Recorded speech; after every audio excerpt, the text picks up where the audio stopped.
আসসালামু আলাইকুম, কেমন আছেন আপনারা? আলহামদুলিল্লাহ আমি ভালো আছি। আজকে কোয়েল পাখির ঠোকরা-ঠুকরি বিষয়ে কিছু কথা বলবো। ওরা ঠোকরা-ঠুকরি করে দেখেন এক একটারে অনেক ক্ষত করে ফেলে। ক্ষত সারাইতে হলে এগুলোকে আলাদা করে রাখতে হবে, কারণ এখানে রক্ত দেখলে ওরা বেশি ঠোকরা-ঠুকরি করে, এই জন্য আলাদা করে রাখতে হবে। আমি দেখেন 3টা আলাদা করে রাখছি। আর এই যে একটা দেখেন, এটা হলো প্যারালাইসিস হয়েছে। এই প্যারালাইসিস রোগের ওষুধ হলো আপনারা থায়াবিন দেবেন, থায়াবিন চালাবেন।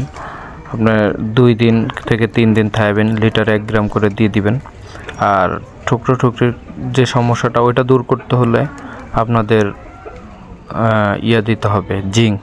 ওটা জিঙ্কের ঘাটতির কারণে পাখি ঠুকরি করে বেশি। জিঙ্ক দিবেন প্রতি 1 লিটার পানিতে 1 ml করে। 3 দিন ইনশাল্লাহ দেন, ঠিক হয়ে যাবে। আমার আল্লাহর রহমতে এখন ঠুকরি নেই। ওই 3টার সমস্যা হওয়ার পরে আমি উঠায় নিয়ে গেছি, এগুলো আলাদা রাখার পরে এখন আল্লাহর রহমতে ঠিক হয়ে গেছে সব কিছু। আমি জিঙ্ক চালাইছি 3 দিন, আবার থায়াবিন দিছি 2 দিন থায়াবিন দিছি। এখন আলহামদুলিল্লাহ আমার পাখিগুলো ভালো আছে। সবাই এই অনুযায়ী চললে আলহামদুলিল্লাহ মানে ঠুকরির সমস্যা থেকে আপনারা মুক্তি পাবেন। আর এগুলো থাকবেই, কম বেশি ঠুকরি করবেই এরা, কিন্তু যতটুকু সম্ভব চেষ্টা করবেন ওদেরকে জিঙ্কের ঘাটতিটা যেন না পড়ে।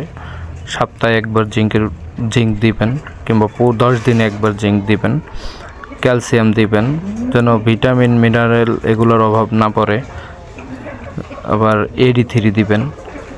এগুলো দিলে আর কি ওদের শরীরে ভিটামিনের অভাবটা থাকবে না, আর অভাবটা থাকলে ওরা বেশি ঠুকরি করবে।